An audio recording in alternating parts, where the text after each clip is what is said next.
ఈ ప్రజలు తమ మాటలతో నన్ను కనపరుస్తున్నారు. దేవుడు గొప్పవాడు, ఆయన రక్షకుడు, ఆయనకు అసాధ్యమైనది ఏదో లేదని అమ్మా ఎంతో గొప్పగా చెప్తున్నారు. హల్లెలూయా. చాలా మంది జీవితాలను బయటికి వెళ్తూ ఉంటానండి.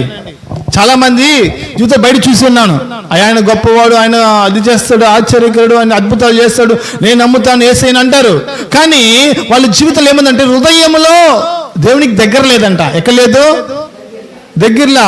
వాళ్ళు జీవించేదేమో లోకానుసారంగా, వాళ్ళు జీవించేదేమో దేవునికి విరోధంగా, వాళ్ళు జీవించేదేమో పాపకరమైన జీవితము.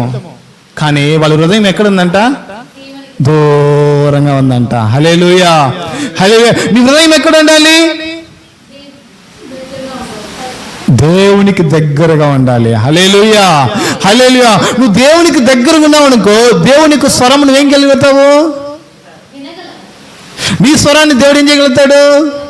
వినగలడు. హల్లెలూయా, హల్లెలూయా. నువ్వు దేవుని స్వరం వినలేకపోతావు అంటే కారణం ఎక్కడున్నావు అంటే నువ్వు హృదయం ఎక్కడో ఉంది. హల్లెలూయా, హల్లెలూయా. నువ్వు హృదయం ఎక్కడో పెట్టుకుని నోటి మల్లతో దేవుడు గొప్పవాడు, ఆయన అద్భుతగాడు, ఓ ఆశ్చర్యకారుల విధంగా నువ్వు పాట పాడినా, ఆరాధన చేసినా, ప్రార్థించినా నీది ఏం భక్తి?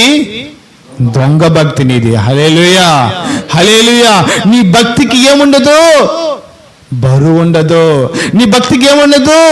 విలువ ఉండదు దేవుని సన్నిధిలో.